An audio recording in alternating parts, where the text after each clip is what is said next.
Hey y'all, this is what I think here. Today I'm going to be reviewing Percy Jackson and the Lightning Thief by Rick Riordan. It is a fantasy adventure novel and is meant for 9 to 14 years old. It follows a young Percy Jackson and his friends, Grover and Annabeth.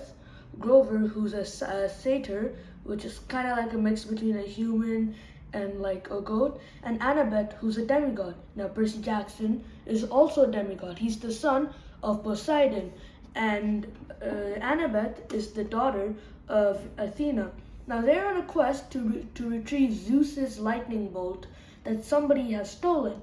And there's a prophecy that says that Poseidon stole the lightning bolt. So, therefore, Zeus is asking, well, not asking, demanding that Poseidon's son retrieve the lightning bolt or give the lightning bolt back. The thing is, Percy doesn't know that he's a demigod and doesn't know any of this until disaster strikes and he has to go to the special camp, Camp Half-Blood. Now, that's the main plot summarized, but there's also some subplots thrown in there which don't feel like filler because most of them are used to benefit the book, like they're connected back to the book's plot in some way, or later on in the series they make more sense.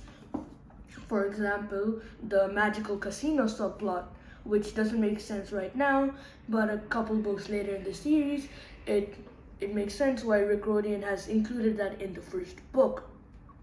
Now, my characters, there are a bunch of characters, as I already mentioned before: Percy Jackson, Grover, and Annabeth. This is the main trio of characters that you will usually cycle through all these quests, missions to save the world, and whatnot. Throughout the series, few times Grover is absent or Annabeth is absent, but mainly it's this trio.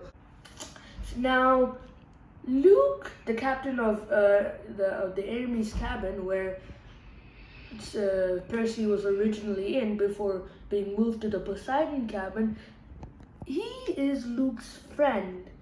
And although he's not joining in this quest, or none of the quests for that matter, he will be very much present later on in the series throughout, and he's a recurring character throughout the series. And we also have Chiron, who communicated with Grover to bring Percy to Camp Half-Blood. And he used to be Percy's, I guess, teacher.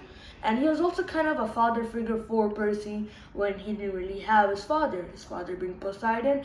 And he can't really, well, Poseidon can't really communicate with his mother because God stuff, right? We also have the camp director. I'm not sure how to pronounce his name. He's just, in general, a horrible guy, but he's kind of like Snape. He's a horrible guy, but he has he has reasons as to why he's horrible. So those are the characters. Now on to the likes and dislikes. Honestly, this book is just very good. Like the way it opens up, I am a half-blood, I'm a demigod. You wouldn't like this life, you wouldn't like to be in my shoes, and it instantly hooks you. Like, why does Percy Jackson not like his life? Why does he hate his life? Because in general, when he describes his life, he describes his mother as the best mother in the entire world. So you start to wonder why his life sucks. So you're instantly hooked in. And as I said before, the subplots don't act as filler and they really contribute to the story. However, the ending, and in lieu of that, the prophecies subplot ending was ever so slightly predictable. I mean, it was always conscious in my mind that maybe it's gonna end in this manner, but I wasn't too sure. But it still took me by surprise when it ended in that way. But that was a little bit predictable. And I also think that the magical casino subplot was just a bit too inconvenient in the sense they just happened to whiz by so much of their time, leaving them one day. Does it add tension? Does it add, pressure? Yes, but I feel like that was just too unnecessary. That felt too overboard to put that much pressure. And well, that's pretty much it.